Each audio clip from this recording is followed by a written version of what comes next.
Proposed state budget cuts could impact those in our community with special needs. The families of those living in Oregon's state-operated group homes, along with their staff, are concerned over Governor Tina Kotek's budget proposal to state lawmakers. Investigative reporter Adrian Thomas joins us live in the studio with the story. Adrian.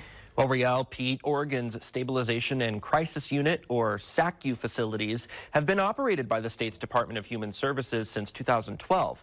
Now, these are group homes serving those with intellectual and developmental disabilities who need 24/7 support. While state officials say these facilities are meant to be short-term stays for those with special needs, they've become a lifeline for some families when no other options are available.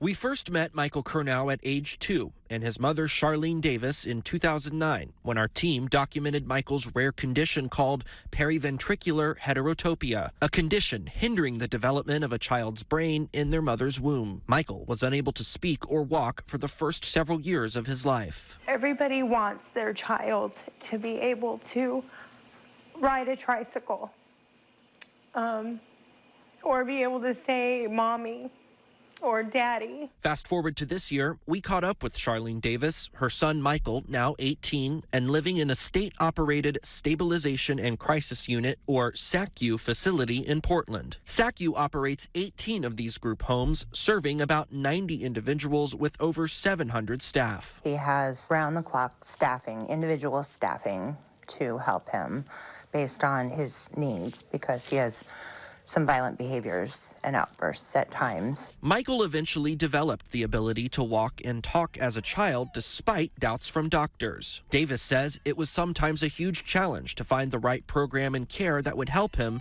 until she and Michael were referred to SACU earlier this year. They know how to handle tricky situations without harming the client. They encourage his imaginative play.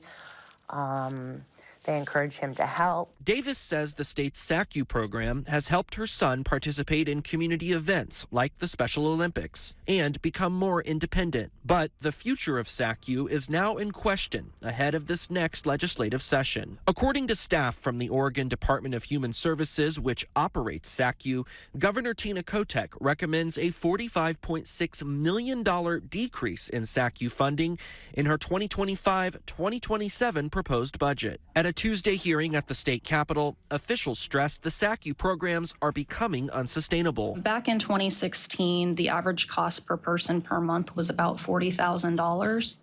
During the third quarter of 2024, that cost is on average of $103,000 per month. Our staffing is now 17% higher than it was in 2015, and our overtime costs have increased over 300%. And this is largely based on the operational model of SACU. Governor Kotek and other state officials say there needs to be more of a shift to community-based providers to provide long-term care for those with disabilities as opposed to SACU. But for longtime SACU staff, there's fear of losing jobs and leaving those in need with nowhere to go. Our individuals need direct support, one-on-one care, and they're unique. They have special needs that not everybody can provide for them. For Charlene Davis, the resources that SACU provide have given her son tools to live a more stable and enriching life. She says until there is more meaningful investment by the state in community-based programs, supporting SACU is crucial. I'm sure that you can find other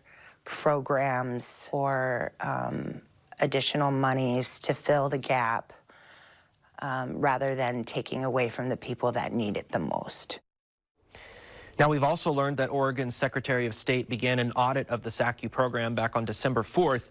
Should any cuts to SACU happen this next legislative session, state officials have said changes would not take effect until 2026 and that those who use SACU's services won't be left behind. In studio, Adrian Thomas, Fox 12 Oregon.